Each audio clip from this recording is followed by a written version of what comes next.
So for the most part, the Washington Commanders look to be getting healthy at the right time.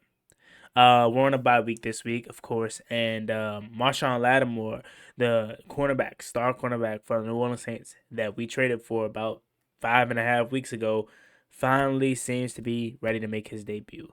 And ironically enough, and the scriptwriters couldn't have wrote a better story than for him to make his debut back in New Orleans, the team that traded him. However, with Washington getting their star cornerback and Brian Robinson seems to be getting a little bit healthier, even though he sustained an injury versus the Cowboys. He played last week, and he gets this week off to kind of heal up. Jaden Daniels, even though he looked like he was back to his old self and versus Tennessee, he gets another opportunity to just relax. Everybody, the whole team, everybody. There's one guy that doesn't get that opportunity. There's one guy on this team that I think career is in serious jeopardy. I think Washington should move on from him. That is Austin Ekeler. Before we get into today's video, it's me, your boy Juan Gotti.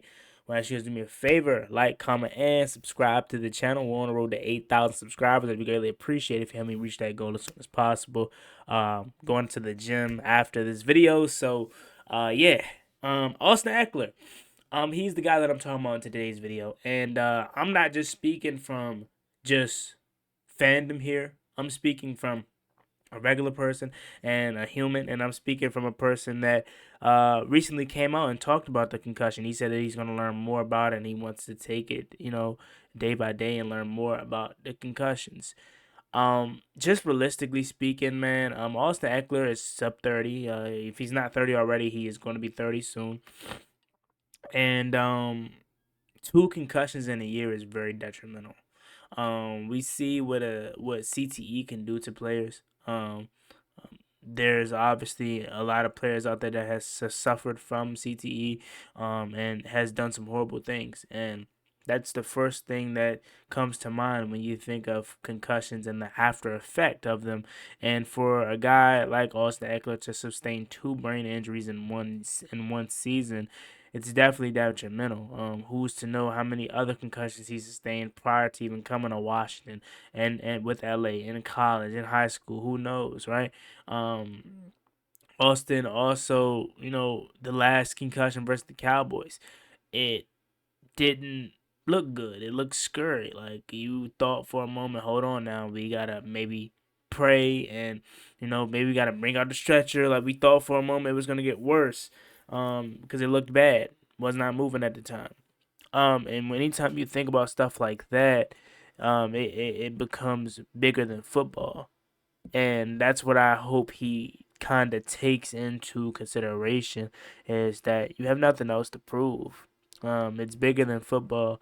You have to think about your afterlife, and whenever he sees a specialist, if he hasn't already, which I'm assuming he already did or is going to, I hope the specialist keeps it real with him. As a person that doesn't know anything about concussions, as far as on a doctor level, from the outside looking in, um, I recommend him probably hang it up.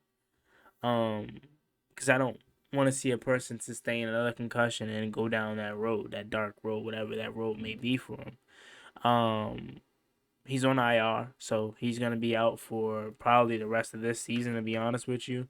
And he's already 30. And from a Washington standpoint, and if we're talking on football field standpoint, you can't rely on that, right? I love Austin Ekeler. I think he's a really good talent. He's our best kick returner. I would love to have him back.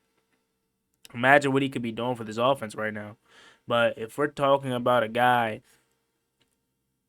like that's not reliable, what good is he for your team? So not only is it bad, in my opinion, for him to continue to play football from a human standpoint, I think it's bad for Washington to even bring him back. I know he signed a 2-year deal, but you can get out of it next year, after this season. And I don't think he's a guy that should return, because of his injuries, not because of his talent. He also is 30 years old. And I made this video countless weeks ago, and now it's really starting to get traction. Ashton Genty is a legit projection here in Washington. I don't know if he's going to fall that far. Wherever we may end up picking, hopefully it's 32. That means we won a Super Bowl. But I don't know how far he falls. However, I alluded to, that's the kind of guy that I want on this team. I need a home run hitter. A lot of people just assume if you draft Ashton Genty, then that means you can't extend Brian Robinson, or that means Brian Robinson takes the back seat. Not at all. Not at all. Do you see what Detroit is doing? And if you ask me, that's the kind of model that I want. I remember I was talking to my Lions friend, my one of my closest friends, one of my guys I grew up with. He's a Lions fan, and he was telling me like, yeah, man, we drafted Jameer Gibbs in the first round, and yeah, we got a good 1-2 punch, but look what it did to our defense. We didn't have no cornerbacks. We were getting torched on defense. I was like, rightfully so. But then after giving it some thought, I'm like, but we have Marshawn Lattimore. Like, yeah, when they drafted Jameer Gibbs, they didn't have Turn Arnold. They didn't have Carlton Davis playing well. They probably didn't have the way their defense is playing well right now. They probably didn't have that. Yeah, I get that, but we have Marshawn Lattimore, so we don't share the same. Although our defense isn't the best, we don't share them same kind of holes as they do in their defense at the time of drafting Jameer Gibbs. So I know with the drafting a running back in the first round, it can kind of leave a sour taste in your mouth, especially if you draft one high, like a Bijan Robinson or Saquon Barkley. Even though I know he's having a terrific season, I know it's pretty tough sometimes to draft a uh, running back that high, but given the fact that these running backs values are starting to go back up, and you have a Ashton Genty who could be a really, really good talent at this next level. Now I'm gonna make it honest and be straightforward with you. I don't expect him to do what he's doing at Boise State on the next level. That's not what I'm expecting at all.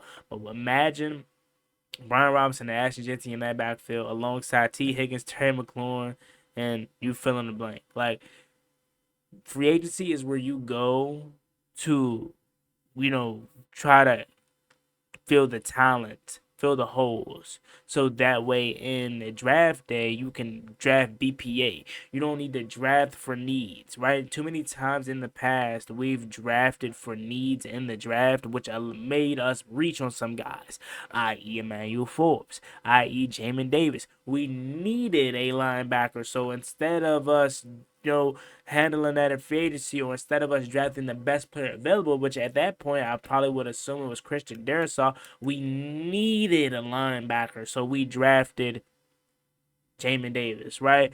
And same could be said for I would say probably even Jahan Dotson, right? Even though there were receivers galore, we drafted what we needed, and that's really what free agency is for you to do. And look at how our team is now. Like, look, that's why we drafted so well this past draft, is because we addressed our holes in free agency. Could you imagine what this team would look like if we didn't get Frankie Luvu or Bobby Wagner in free agency, and we tried to fill those holes, um, you know, in the draft? We would be out of luck right now, because it's like we don't have those kind of caliber guys just coming out of the draft in the third, fourth round, right? Maybe some in the first round, but we only got one first round pick.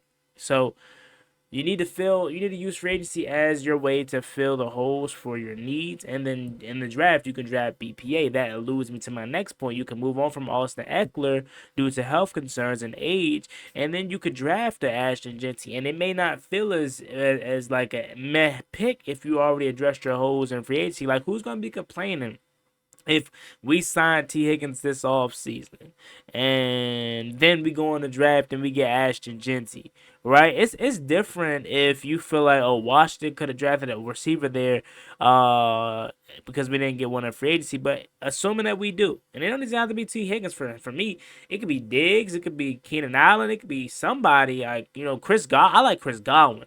Like, I know he's dealing with a lot of injuries. And he's dealing with an injury right now. But if Tampa Bay lets Chris Godwin walk, I would jump all over that. And just because you get Chris Godwin doesn't mean you can't go for the big dog. Everyone's gonna be wanting to go for T. Higgins. So that's just that and all, and that's all. But just imagine the offense with Terry, T. Higgins, Ashton Genty, Brian Robinson. Maybe you go out and get a tight end, right? Maybe Ben Sinnott grows into in his second year, and he's ready to finally see the field, take that leap. Who knows? But I think your options are open, and I think you need to start exploring those running back options. And I said that early on in the season. It seems like every time I say something, it always comes true at some point. It's almost like your man Juan Gotti knows what he's talking about. But in all seriousness, man, I feel for Eck because I know he wants to be out there. I know he wants to play football. But Ekeler, he strikes me as a guy that's going to take learning about concussions very seriously. And considering the fact that he sustained not one but two concussions in 1 year, I could see him post football having a journey where he learns more about concussions and teaches more about concussions, and he tries to prevent. He tries to come up with a way to prevent ways to not have them as frequently. Because this is the same guy we're talking about that made a whole entire app for fan meetups, right? Like you can get signed memorabilia from his app and so much other stuff. You can interact with players. He made an app like that. So I could see him 10, 15 years from now being a part of NFLPA, dealing with concussions and injuries, but not because he has that same, he shared those same injuries. So that being said, man, best of luck to Eck. I do think he should hang it up. I do think Washington should move on, because injuries, such especially concussions, is nothing to play with, and I just want him to be a normal functioning human being when he decides to hang it up. So that being said, it's me, boy Juan Gotti. Like, comment, and subscribe to the channel. On the road to 8,000 subscribers. I'd be greatly appreciated if you haven't reached that goal as soon as possible. Thank you so much. See you on the next video. I'm out. Peace.